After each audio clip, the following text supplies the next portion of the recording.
On va aller visiter les chambres avec Olivier et puis tout. Dans quelle chambre elle sera et puis tout. À leur arrivée, cette famille originaire de Koumak est directement prise en charge par Olivier Joséphine, le co-gérant de la structure. Tu préférais être à côté de la porte là ou là-bas, plutôt là-bas? Ça t'est égal? N'importe pour l'instant. Bon. Il y a de la journée pour choisir, pour faire. Donc, le système par contre des douches est le même. Soucieuse du confort de sa maman, Edna en profite pour poser des questions. Et pour les repas, on vient les chercher si Alors, ils ne se rendent pas directement eux-mêmes? les repas, le personnel va venir les chercher. Alors il y a deux solutions. Soit ils peuvent manger en chambre, ils peuvent manger sur l'extérieur, ils peuvent manger, je veux dire, de l'autre côté avec les autres résidents. Quand il y a les petits-enfants qui viennent, bah, ils peuvent rester avec eux et puis c'est vraiment bien. En plus, elle est là, elle est grande la chambre. Ouais. Le placement de la patiente dans l'EHPAD n'a pas été un choix facile pour la famille. Mais s'occuper d'une personne atteinte de la maladie d'Alzheimer était devenu impossible à gérer sans une prise en charge médicale. Pascal, la belle-fille, accueille avec soulagement l'implantation de cette structure. Elle nous raconte les démarches qu'elle a effectuées avant l'ouverture de l'EHPAD. Au mois d'avril, on est allé voir son docteur traitant pour lui demander si on pouvait la placer un peu sur Nouméa, le coin Alzheimer sur Nouville, pour qu'on soit un peu soulagé. Et elle est restée 1 mois et demi. Elle est revenue sur Koumak. J'ai appelé ma cousine pour lui demander si elle pouvait s'en occuper. Arrivée à la fin septembre, elle m'a dit qu'elle était un peu fatiguée, que c'était lourd et puis qu'elle voulait faire autre chose. Après la visite de la chambre et des lieux, Edna est rassurée. Elle a fait spécialement le déplacement de Nouméa aujourd'hui pour l'entrée de sa maman dans l'EHPAD. Pour elle, l'ouverture de cette structure dans le Nord est une véritable aubaine. Elle habite Koumak, alors c'est bien pour eux, sinon ils étaient obligés d'aller à Nouméa, ils ne connaissent personne. Et ici, elle va se faire des amis avec les personnes qui vont être à la maison de retraite et tout ça. Et elle n'est pas perdue dans un sens, parce que c'est son village. Et puis pour la famille qui est ici, ils n'ont pas besoin de se rendre à Nouméa, comme ça fait un peu loin la route. Et comme ça sera plus près pour venir les rendre visite et tout ça. On en a discuté avec elle, mais bon, apparemment elle est contente de rentrer, on verra la suite après. C'est pas facile. Ancien infirmier libéral pendant 23 ans en province Nord, Olivier Joséphine s'est lancé avec 2 associés dans la création de l'EHPAD. Pour lui, la visite des libéraux au domicile des patients est une bonne chose, mais face à des pathologies lourdes à gérer pour les familles, le service se heurtait à des limites. La difficulté qu'on a dans le Nord, c'est que le secteur est très très grand et on effectue beaucoup de distances. Alors si nous on les fait en tant que soignants, on imagine aussi au niveau des personnes de manière individuelle, les personnes âgées, que la mobilité qui est là effectivement a un coût assez conséquent. Ça permet de soulager aussi les familles.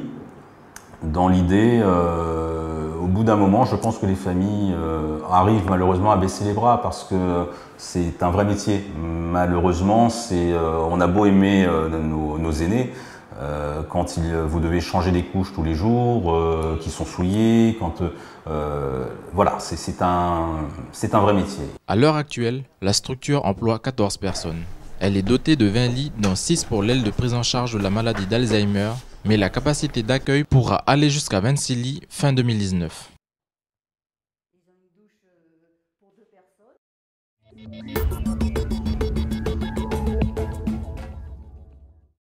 Bip, et si j'ai lu. Et là, on est à 1,13 g. Vous m'avez dit, vous avez mangé il y a combien de temps? Bah là, j'ai mangé un tout petit bout de pastèque tout à l'heure et demi. Et sinon, je mange pas. Donc 1,13 g. Où est-ce que vous situez à peu près votre... Ouais, je dois être par ici. Voilà, Ici, on est dans la zone verte. Et donc c'est bon. J'ai pas de diabète. Il n'y a pas de diabète. C'est bon, hein. Voilà. C'est la première fois qu'Evelyne fait ce test de dépistage. Accompagnée de sa fille et de son mari, c'est elle qui a demandé à être contrôlée. Un déclic qui lui est venu suite au dépistage de son mari. Depuis environ à peu près 2 ans, là, les Calédoniens commencent vraiment à prendre cette maladie vraiment au sérieux, justement, car il y a beaucoup de Calédoniens et beaucoup de personnes dans leur famille ont des diabétiques et commencent justement à s'inquiéter de cette maladie, car elle fait quand même pas mal de ravages si on ne fait pas attention. Si certains en ont pris conscience, Ce n'est pas le cas de tous. Cet homme a récemment appris qu'il était diabétique. Et pourtant, lors du test, le résultat est préoccupant.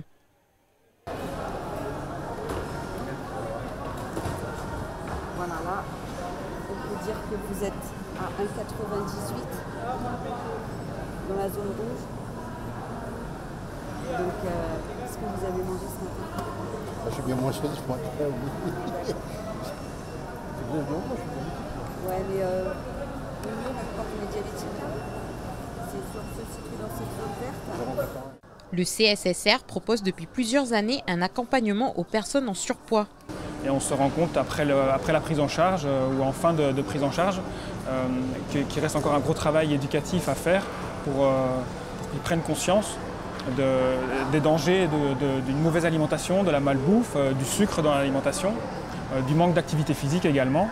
Globalement, il y a, en fin de stage ou en fin d'hospitalisation, il y a une prise de conscience et on espère bien sûr que ce sera suivi à la maison. Le CSSR mise sur l'accompagnement et le suivi des patients.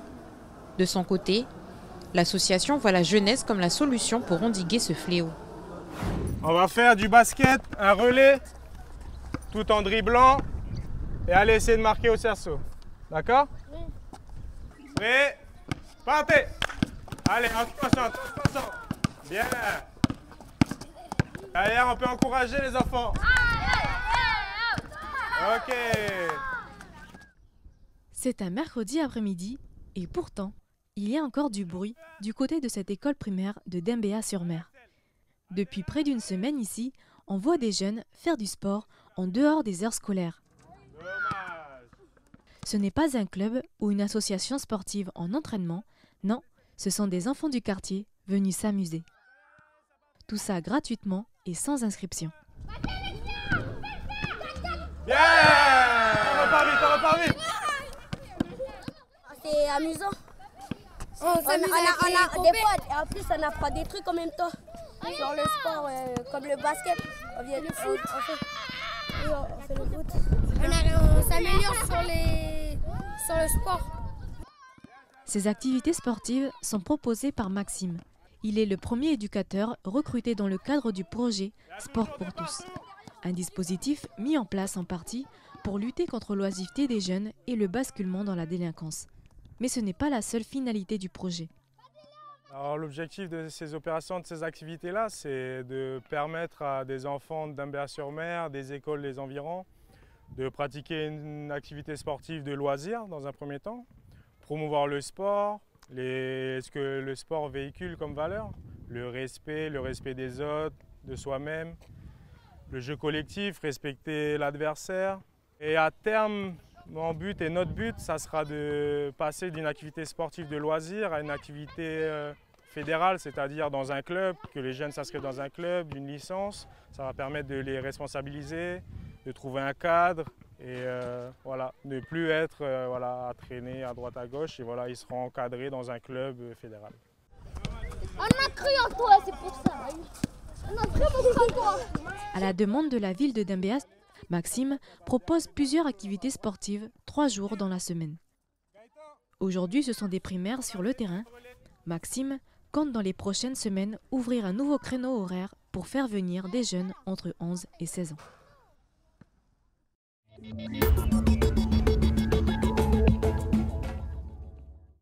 Pour faire le matin, j'ai besoin de râper les bananes vertes, puis je mélange de la banane mûre. Et puis je mets du coco. Après, j'enveloppe avec ça. Et c'est quoi ça? C'est des feuilles de canne à sucre.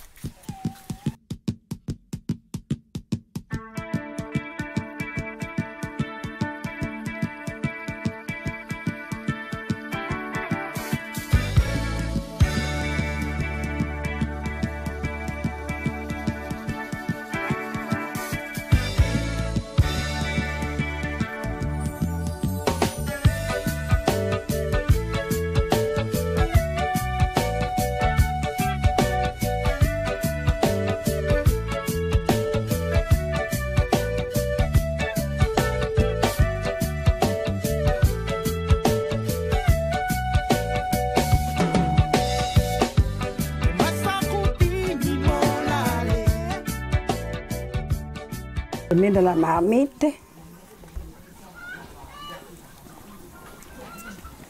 Pour accompagner ce moita, Pauline présentera également un plat chaud à base de bananes vertes uniquement.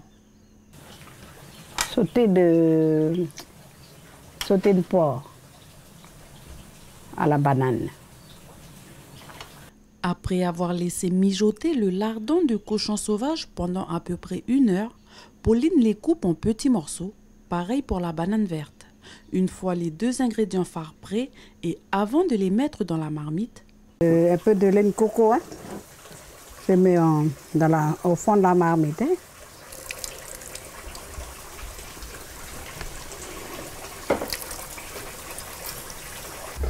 Après ça, je mets lardons de cochon. Voilà, c'est bon. Je mets un peu de l'assaisonnement, des oignons verts, des ingrédients.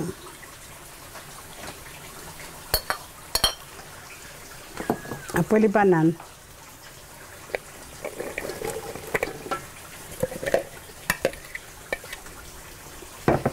Après, je mets sur le feu.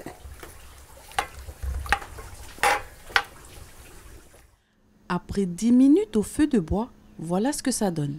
Un moita de banane accompagné d'un sauté de lard de cochon sauvage avec 2 crevettes de rivière bouillies pour la décoration ou la dégustation. À vous d'en juger. Dans son jardin à la rivière Salée, Lilia a gardé cette plante, cette légumineuse que l'on appelle parfois le bona. Un légume qu'elle plantait et qu'elle consommait depuis son plus jeune âge du côté de Gomène ou encore à Lifou. Je fais la soupe au sauté avec la viande, tout ça, là, au poulet. Le poulet, oui. Des fois, on fait bouillir avant. Parce qu'il y a le jus qui est, il y a un jus qui est noir. Tu fais partir le jus avant. Après, tu fais sauter après avec la viande ou le poulet, tout ça. C'est bon, nous, mais maintenant, les jeunes, ils font plus. Nous, on a encore un peu, oui. Moi, je fais toujours la soupe avec. Pour Lilia et de nombreuses autres familles du pays, le bona était aussi une source de revenus lorsqu'il était vendu 800 francs le kilo. Aujourd'hui, rares sont les producteurs de cette légumineuse et seuls les enfants s'amusent parfois à en déguster ces graines vertes, parfois rouges ou encore tachetées. Même si en Nouvelle-Calédonie, quelques rares familles en consomment encore, ces dernières années, l'alimentation à tendance healthy, le manger sain, ramène des produits tels que l'ambrevade, le bona, au goût du jour. Des sites comme Dur à avaler vantent les richesses de ce légume en termes de protéines, vitamines, fibres et autres. Des arguments que ce restaurateur du pays entend partager. En verre, moi je l'utilise comme des petits pois et en salade. Après, je peux aussi l'utiliser en sec. Alors en sec, ça devient un peu comme des lentilles. Il faut le cuire un petit peu plus longtemps. Et c'est très intéressant, mais après comme un petit salé, comme on cuirait des lentilles, donc en garniture. L'ambrevade, c'est vraiment l'exemple type d'un produit qu'on peut utiliser, qu'on essaye de mettre sur le devant de la scène. Et ça, nos clients en ont l'habitude, puisqu'ils connaissent notre démarche. Ils ne sont pas surpris de voir de l'ambrevade, mais on a quand même des questions. Voilà, où est-ce qu'on peut en trouver, comment je pourrais l'utiliser. Donc voilà, ça c'est un peu notre travail en tant que restaurateur, d'essayer de mettre en avant des produits qui sont malheureusement un petit peu oubliés, mais qui vraiment ont un intérêt non seulement gustatif, un intérêt nutritionnel et un intérêt économique pour le territoire qui sont vraiment très très intéressants. Une graine de bona plantée va produire des centaines de gousses au bout de seulement 6 mois et enrichir la terre en azote. À l'heure où le manger de nos vieux devient un réel enjeu sanitaire et économique, le bona et bien d'autres plantes poussent sans difficulté dans nos cités et nos villages.